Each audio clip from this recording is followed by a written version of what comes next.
Praised be Jesus and Mary.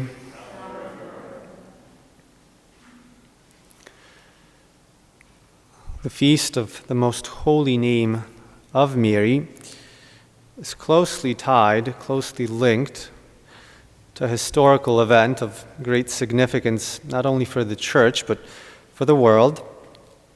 And this event was the siege and then the subsequent Battle of Vienna, which took place on September 12th, 1683.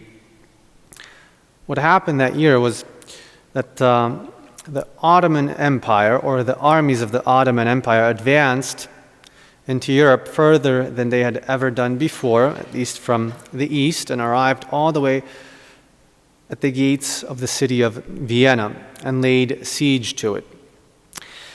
The reason for this was, as usual, that Christians were more interested about fighting among themselves than repelling the common enemy, and they only woke up to the threat when the Ottomans were already in Vienna, which was very far into Europe, and the threat was great. The situation was critical. So finally the Christian armies woke up, and thanks to the effort and to the relief effort of the Polish, the Lithuanian, and the empire and the armies of the Holy Roman Empire, the siege was lifted. After a long battle from about 4 a.m. till sunset on September 12th, the armies fought against each other, about 90,000 Christian soldiers against around 140,000 Muslims. A fierce battle, but a victorious battle for the Christian army. All this while across Europe, led by Blessed Innocent XI, who was the Pope at that time, Christians prayed and beseeched Our Lady for victory over the Muslim armies.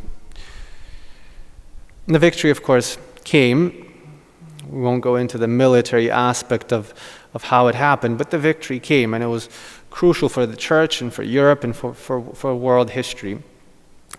But the victory came at a price. The victory came at a price. Although it was a glorious victory, and the Turks never came back to threaten Europe, at least not that much, or rather, this defeat of theirs in Vienna began the decline of the Ottoman Empire. Thousands of Christian soldiers had to pay for it with their lives. Thousands had to die, especially the ones involved in the most crucial moments of battle. In the most decisive moments of battle, had to lay down their lives, to sacrifice their lives for something greater, for the victory of the entire army. And this reminds us of something very true in the spiritual warfare as well, in the spiritual life as well, that there is no victory without sacrifice. Our Lady does give us victory because it's her mission, entrusted to her by God Himself to crush the head of the serpent, but that victory comes at the price of sacrifice. In the spiritual life, we know it's true. We can't be friends of God unless we renounce friendship with the world.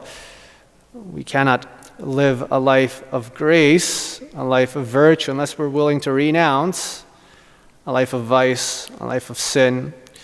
We cannot arrive at holiness, at that greatest of goods that our Lord allows us to acquire, perfect assimilation to Christ, unless we're willing to even sacrifice other good things, but lesser goods. So unless we're willing to sacrifice something that's good for something that's better. There is no victory without sacrifice in the spiritual warfare, and Our Lady reminds us of that. And this historical event reminds us of that as well. And I think that this also applies again. So in the spiritual warfare, we know it's very true. We need to sacrifice in order to be victorious over ourselves, over the world, over the flesh, over the devil.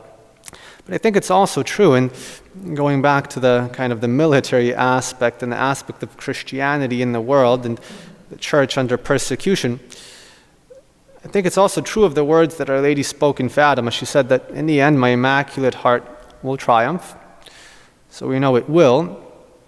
But I think in this case as well, this triumph won't come without a price, won't come without sacrifice.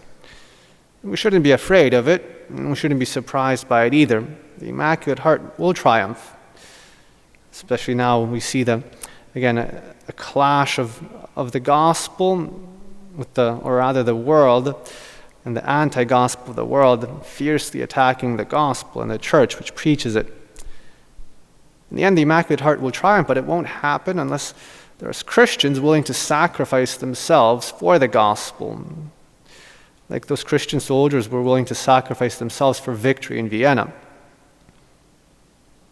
So let's not be surprised at this. Let's not be afraid of it either, because Christians know that it's precisely in laying down our lives in sacrifice that we have victory. It's precisely in martyrdom that we conquer the world, that we conquer the enemies of God. So in the end, Our Lady always brings victory, but it always comes at a price, and let's not be afraid to pay that price. Praised be Jesus and Mary.